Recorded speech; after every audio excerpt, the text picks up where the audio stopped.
देखिए, भारत के अंदर there are more than 40 communist parties, लेकिन जब हम पार्लियामेंट्री फॉर्म में हम जब मानते हैं तो जो 3 प्रोमिनेंट पार्टीज़ हैं इंडिया में, सबसे ओल्डेस्ट उनमें से एक है CPI, communist party of India. ये सबसे ओल्डेस्ट पार्टी है इंडिया की। उसके बाद है communist party of India Marxist, जो सीपीआई से ही टूटकर एक पार्टी बनी, और सीपीआईएम यानी communist party of India Marxist से टूटकर जो पार्टी बनी, that is communist party of India Marxist Leninist, CPIML.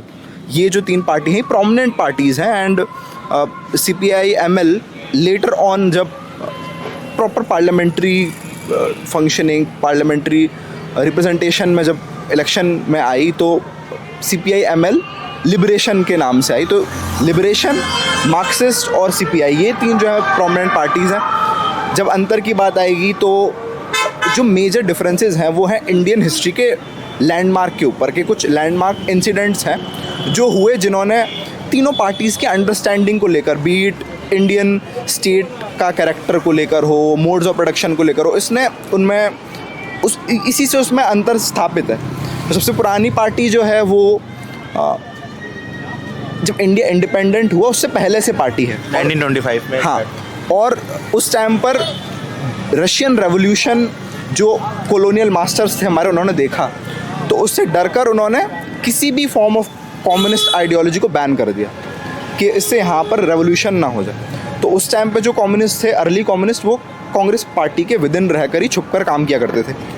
But later on जब इंडिया जो है वो इंडिपेंडेंट एक स्टेट बना तो एक मेजर डिबेट जो है with in communist, Indian communist, वो आया। वो डिबेट ये आया कि जब हम बात करते हैं इंडिपेंडेंस या फ्रीडम की, ये क्या है, क्या हमें टोटल इंडिपेंडेंस मिली है? डिबेट इस चीज़ को लेकर नहीं है कि जो कॉलोनियलिस्ट हैं उनको, जो इम्पीरियलिस्ट हैं उनको अपने भगा दिया है, पर इस चीज़ को लेकर हुई है कि देश के अंदर अगर इनइक्वालिटी है, फ्रीडम है, तो जो इंडियन कॉन्स्टिट्यूशन है वो कैसे प्रॉमिस करता है उस चीज़ को लेकर। एंड ये जो डिबेट है बहुत सीरियस बन गया आगे चलकर।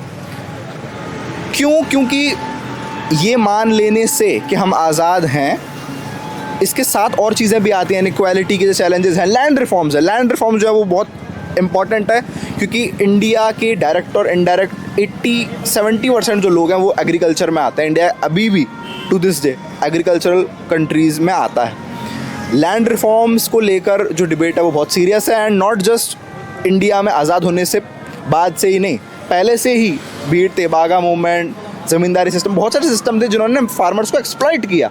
And not just colonials but later on जो इंडिया में जो फ्यूडलिस्ट थे। एंड जब हम उसमें और डीपर जाएंगे देखेंगे कि उसमें कास्ट का एंगल कितना है, कि कितना जो डोमिनेंट कास्ट हैं, जो अपर सो कॉल्ड अपर कास्ट हैं, उनका कितना एम्फोसिस था।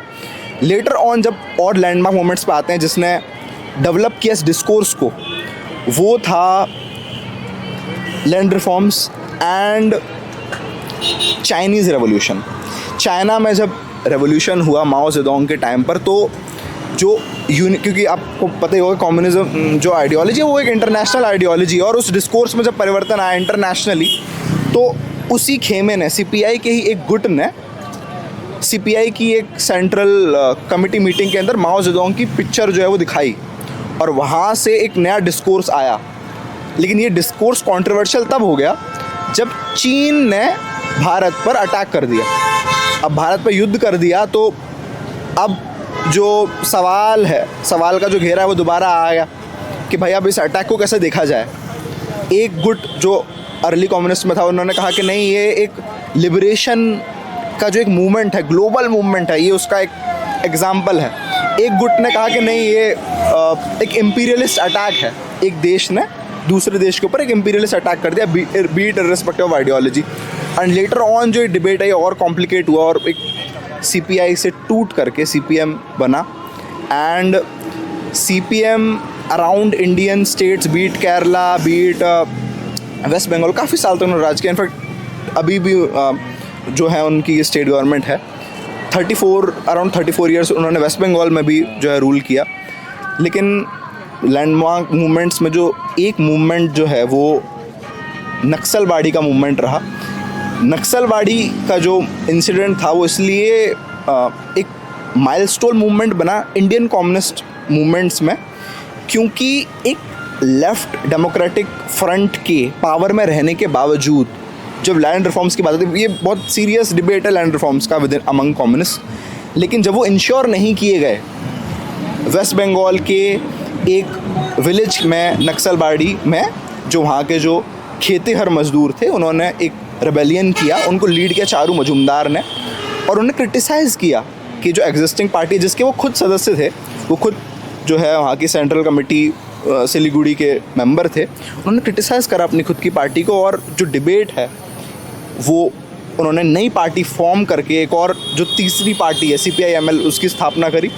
एंड उनके निधन के बाद एक लीडरशिप को लेकर चैलेंजेस आए, और इनिशियली जो CPI-ML थे they believed in armed rebellion, but with in next 6 to 7 years, because 1967 में हुआ था नक्सलबाड़ी रिवोल्ट, एक नई पार्टी जो है फॉर्म हुई। And just you know Charu Majumdar was even tortured and killed by the left government themselves. तो एक नई पार्टी जो है बिहार में CPI-ML लिबरेशन, जिसके first general secretary Vinod Mishra बने, वो इमर्ज हुई। तो ये एक मेजर सिग्निफिकेंट जो prominent communist parties of India, इनमें डिफरेंस है और ये उनका इमरजेंस।